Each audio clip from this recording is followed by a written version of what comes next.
You're listening to My Viewfinder. I release a new episode every week on Friday. Hit that subscribe button and don't miss out on any of these awesome conversations.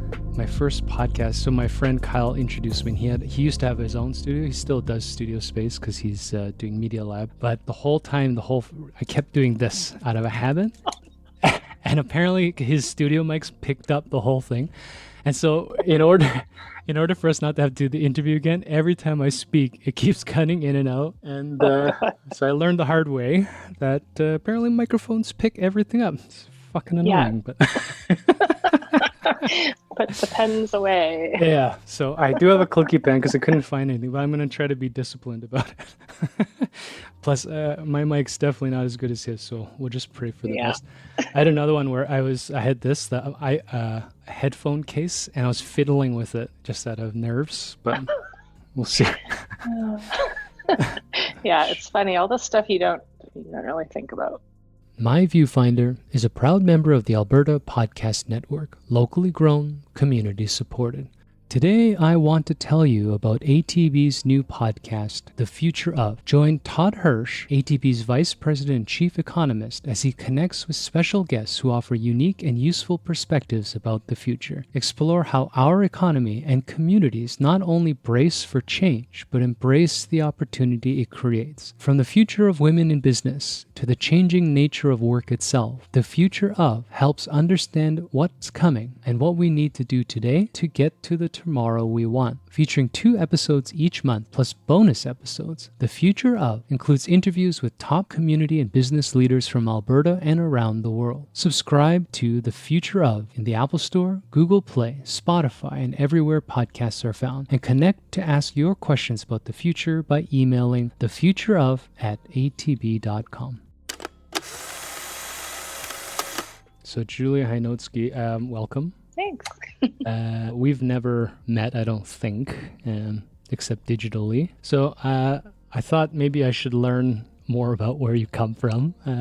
Are you Albert? Are you from Calgary? Yeah, Calgary born and raised.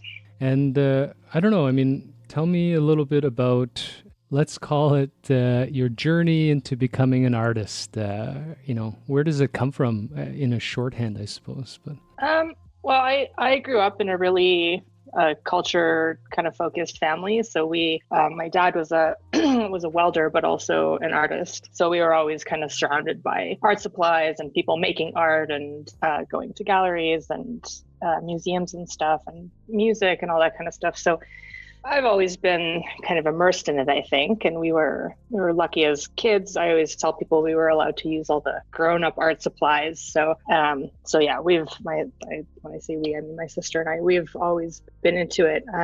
And when I finished school, I didn't go straight to art school. I got a French degree first and was teaching for a little while, and and then so I went back to art school a little bit later in life, mostly because I got into doing photos when I was traveling.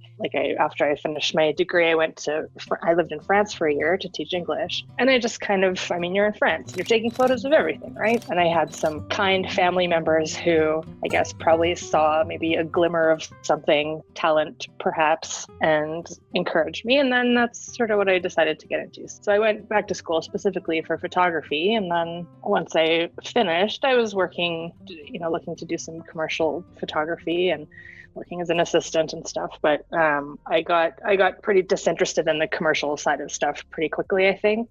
And so for the past, I guess, probably 5 years really seriously, I've been working on my visual art practice and trying to make that my full-time thing. So, what is in your mind the separation between commercial art and professional visual arts? Well, I mean, there's a lot of crossover for sure. I don't think there's a hard line where it stops being one and starts being the other.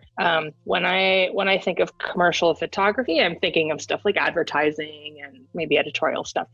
But even with that, for sure, there's the creative side of it that, leans on the ideas that you get from art, I think. So I don't think it really rules it out. But I think nowadays, especially, visual art is really about taking your own ideas that you want to express or the things that you're interested in and finding a way to make something that conveys those ideas. Do you think, so as far as the ideas then that drive art, I don't know. What does it mean, I suppose, to be creative or artistic? And is it a unique thought process that artists have let's say, contextualize things, in our case, visually? Or, I don't know, it's interesting to me to, for example, bring up that commercial practice can be and likely is influenced by art. I always think in the last, probably 150 years, that the opposite is also true.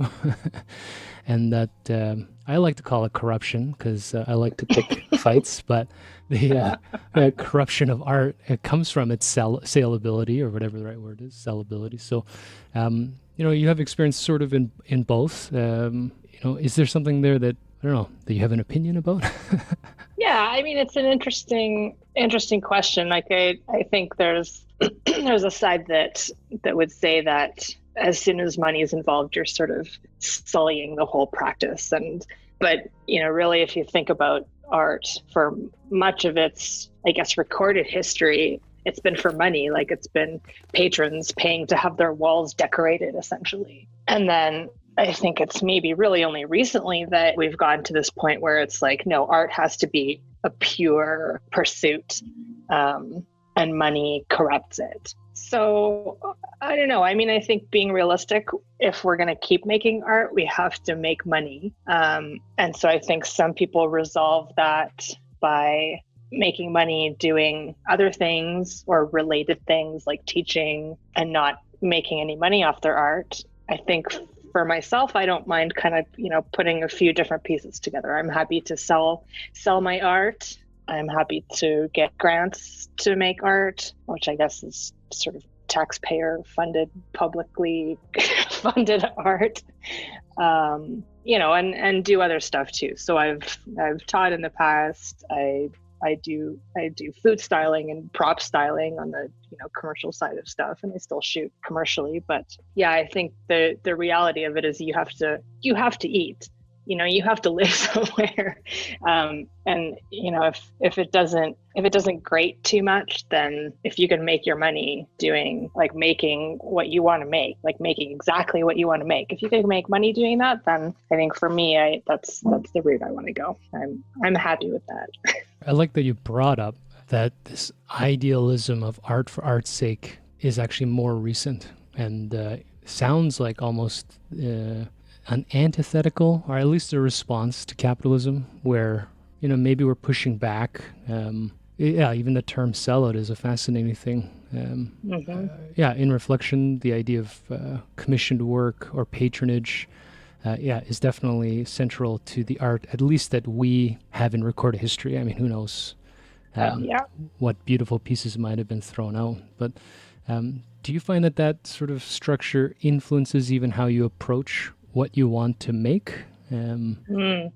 It definitely can. I sometimes catch myself thinking, oh, I should make another piece like this because that's been selling well, but I'm also really, really careful to kind of try and stop that as soon as I start thinking like that, because that's not how I made that first piece that's selling well. I wasn't thinking about, what colors sell really well, or, I was making something that I thought was really cool. And so I definitely feel that tension, because I don't want to start making stuff. I don't want to find myself in the situation where I'm sitting around trying to guess what color trends are coming next year, or, to be the major guiding principle for my artwork. So it's a fine line. Because like I said, I want to sell my work, but you also I don't want to get to the point anyways where that's the first thing that I think of when I kind of set out to make something. I thought when we first spoke, we would spend some time on grants and things, but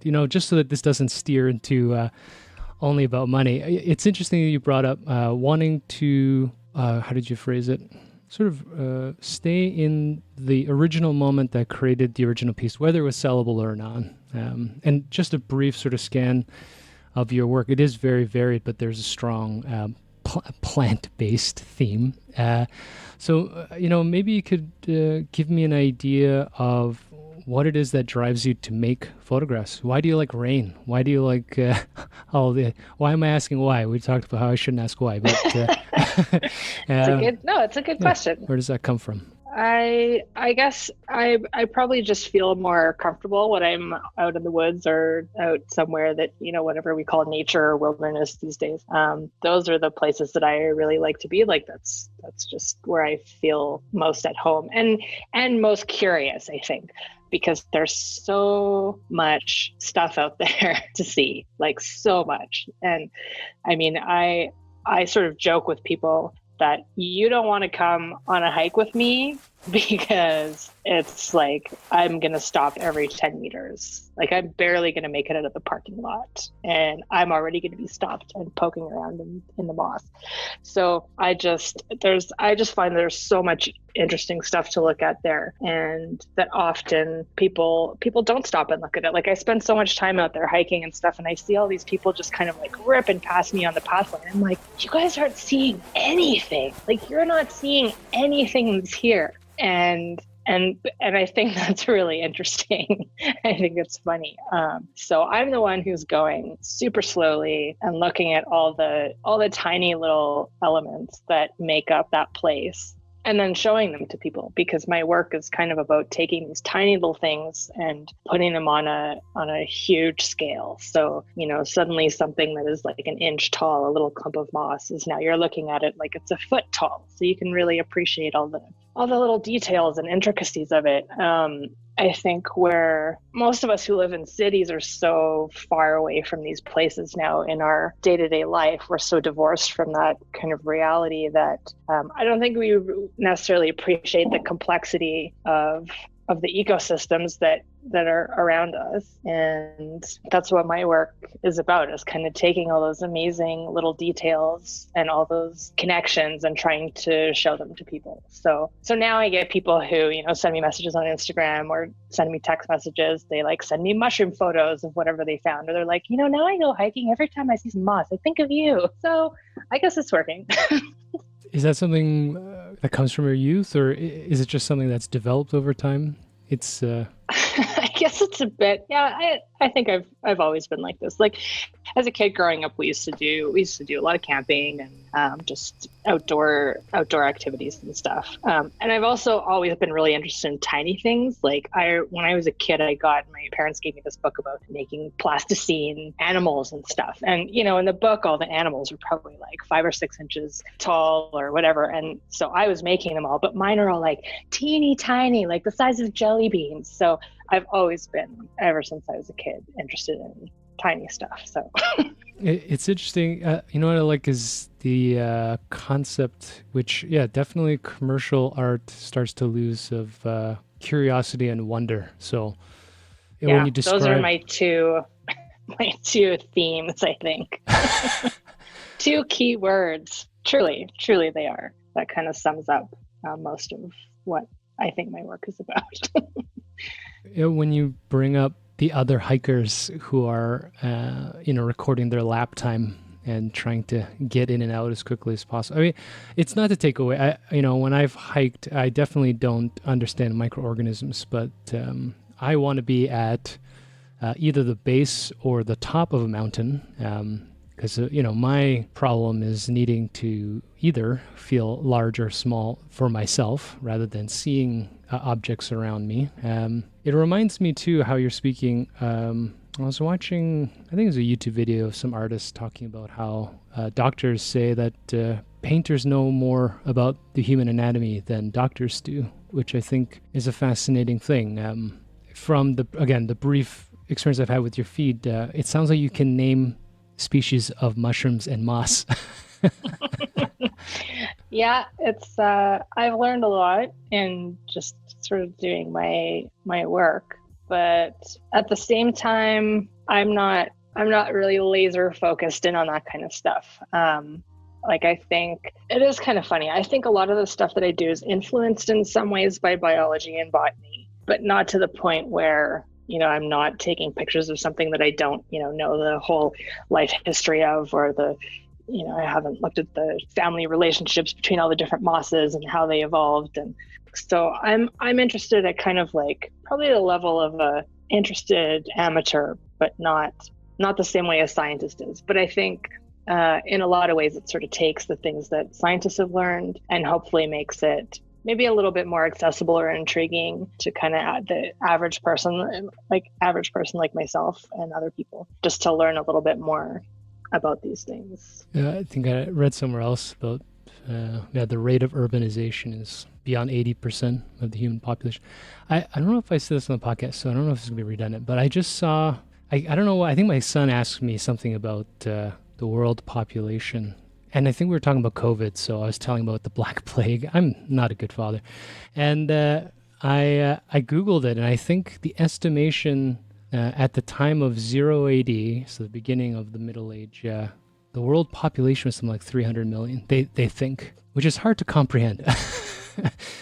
And now we have probably, I don't know if we're past 8 billion people, but 80% of them live in cities. So I don't know, I mean, is there an element of that context that is intentional, or is it intuitive for you? Like, I mean, it sounds like you want to communicate some part of that people are literally walking past where they come from. But yeah, it's an interesting problem, I think, to think about, especially in a place like Canada, where such a huge number of the people that live here are, really relatively new to this place. Like most of us are settlers here. And so we don't have that long intergenerational kind of knowledge about this place. Like, we only have our own lifespans and maybe 1 or 2 or maybe 3 generations back to kind of rely on to understand this place. And that's, it's a really big problem, I think, for conservation efforts, because, we don't know what this place used to be like. My parents can't tell me, my grandparents can't really tell me. Like, there's nobody in my family or in my culture really who can tell me that someone saw with their own eyes how many trees used to be here, stuff like that, how things have changed. Like, we're really far away from that kind of knowledge, most of us. And that makes it really hard for people to understand what we're doing, like all the changes that we're making and all the things that have changed since we've been here. It makes it really hard. Like, we only have right now for context. So to us, like, whales have always been endangered. So it's like, to us, it's normal that there's only a few whales. Like, that's the way it is. So yeah, I think encouraging people to be more connected to the place that we live in is really important. Yeah, I also think whales are doomed. It's we'll be better off without them. It's like, they take up so much space. Yeah, they're so big. They eat so many of our fish. Yeah, exactly. Come on. I joke a lot about this with pandas. I'm like, fuck, they can't exist without humans anymore. I've seen some documentaries where, every panda is born premature. Their survival rate is like 5% or something. Just let them go. I mean, they're cute, yeah, but what's clearly the point? They've outlived their usefulness. They still have carnivore teeth, and all they do is eat plants. It's such a stupid animal. All they are now is like a draw for zoos to make money. That's all it is. They're like capitalist bears. Oh, man. I'll stand by it. If anyone hears this and wants to argue the purpose of a panda, I'm ready. I'm ready to have that conversation. Whales, on the other hand, I mean, they're interesting. They're as we learn, they're weirder than we want to assume, but more human. They're also a huge carbon storage unit too. Oh, what does that mean? Yeah, what does that mean? Well, like when you cut down a tree and burn it, you're releasing all this carbon here. It's the same thing with like a huge whale. When there used to be so many whales, a lot of the carbon that's in the atmosphere now, used to be tied up in these like giant whales. Not anymore. So now, and that's another weird thing about me is I like inserting random nature facts into as many discussions as possible. Well, I don't know if it's weird. I think it plays very well into what I'm learning your art practices. Actually, I wrote down, can art actually have an impact in these conversations? And secondarily, should it require this kind of direction? So, I'm not in the, let's say, environmentalist leaning art world. Mm-hmm. But you have your feet in it. So do you feel like the art conversation has any impact in this, or have we gone beyond being influenced, let's say, by imagery or by these documentaries? I think it can. It doesn't hurt. I think there's a lot of art that is kind of a gentler way of nudging people to sort of think about things. I think one of the things that we've probably learned in the last few decades is that kind of spewing facts at people, it doesn't really seem to have much effect. Like, people are just kind of dead to it now. So maybe that's where art can help, or can be a different way of looking at those ideas. But just isn't to say that art has to, be an activist pursuit. There's a lot of art that is really just about the pursuit of beauty, or it's an academic pursuit about some really obscure ideas, and that's great. Like, there's a lot of different reasons to make art, but I hope mine makes a bit of a difference. Like, I think you have to put all this stuff in perspective. Like, there's really only a few really big famous artists, so there's only a few people who are probably achieving any kind of influence on a really global scale. But the rest of us, like pretty much every one of my friends now, is like, yep, I walk a little bit slower now. So I think that's good. Like, it just kind of ripples out, hopefully, and makes people a little bit more mindful. Do you have like a little plant artist community, like a Reddit subgroup, or is there like a world in which you guys convene? Oh yeah, there's plant art Instagram for sure.